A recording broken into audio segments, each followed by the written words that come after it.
नमस्कार बंधुरा आयनास किचेने आपनादेर आबारो एकबार स्वागत। आशा करी आपनारा सबाई खूब भालो आछेन। प्रतिबारेर मतो आबारो फिरे एसेछि नतुन रेसिपि निये। आर आजके निये चले एसेछि सब्जी दिये एकटा स्वास्थ्यकर पातला झोल। एई प्रचंड गरमे किन्तु एई रकम झोल किन्तु सबार जोन्नो भीषण उपकारी। एई रेसिपिटा एकदम खूब साधारण भावे देखिए देबो। यदि भालो लेगे थाके लाइक शेयर करते भुलबेन ना एबं कमेंट बक्से जानाबेन केमन हयेছে। আর নিত্য নতুন রেসিপি দেখার জন্য অবশ্যই চ্যানেলটিকে সাবস্ক্রাইব করে দেওয়ার জন্য অনুরোধ রইল।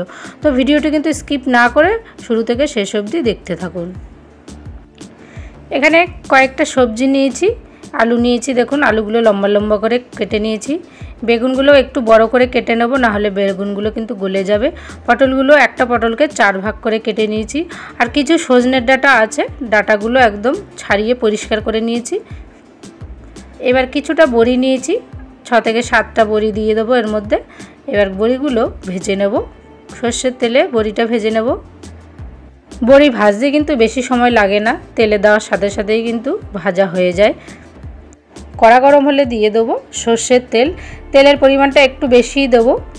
প্রথমে বেগুনগুলো ভেজে নেব। বেগুনটা আমি ভেজে নিয়ে আগে তুলে রেখে দেবো। বেগুনটা ভাজার জন্য খুব সামান্য পরিমাণে নুন হলুদ দিয়ে দেবো। বেগুন কিন্তু আপনারা চাইলে একসাথেও ভেজে দিতে পারেন, তবে বেগুনটা আগে করে ভেজে তুলে রাখলে বেগুন গলে যাবে না।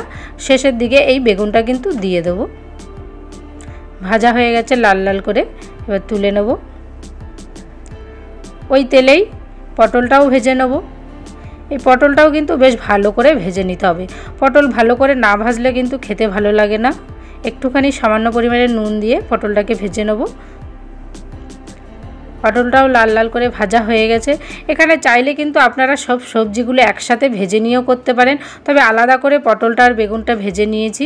আবারও কিছুটা পরিমাণে সর্ষের তেল অ্যাড করলাম। ফোড়নে দিয়ে দেবো 5 ফোড়ন। এবার আলুটা প্রথমে দিয়ে দেবো, একটু নেড়ে চেড়ে নেবো আলুটা। আলুটা একটু নাড়াচাড়া করেই দিয়ে দেবো এবার সজনের ডাঁটাগুলো। সজনের ডাঁটা আর আলুটা এবার একটু ভেজে নেব।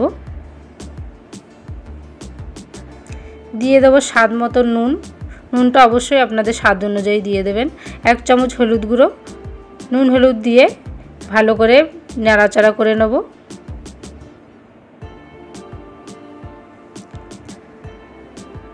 কয়েকটা কাঁচা লঙ্কা দিয়ে দিলাম।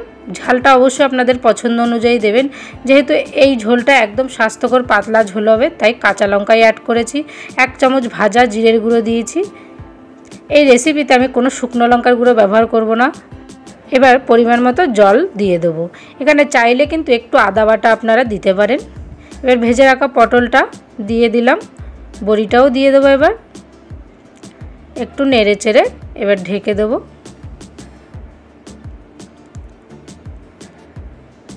ঢাকনা দিয়ে ঢেকে দিলাম। 5 মিনিট হাই ফ্লেমে রান্না হতে দেবো। 5 মিনিট পর ফিরে এসেছি।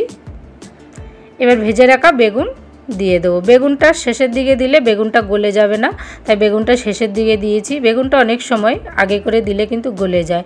স্বাদ মতো চিনি অ্যাড করলাম। অবশ্যই স্বাদ অনুযায়ী একটু চিনি দিয়ে দেবেন। এবার একটু নেড়ে চেড়ে আবারও আমি 2 মিনিট মতো ঢেকে দেবো।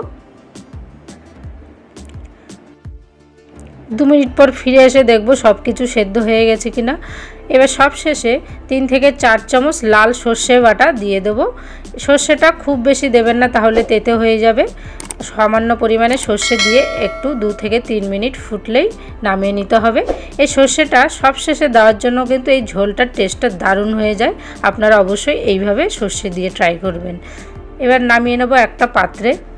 এই রকম পাতলা ঝোল কিন্তু সবার জন্য ভীষণ উপকার। আপনারা অবশ্যই কিন্তু এইভাবে সবজি দিয়ে একবার হলো ট্রাই করবেন।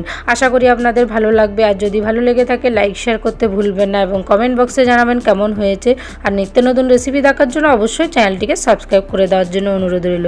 সুস্থ থাকবেন, ভালো থাকবেন। আবারও দেখা হবে নেক্সট রেসিপি নিয়ে। প্লিজ আপনারা অবশ্যই পাশে থাকবেন। ধন্যবাদ।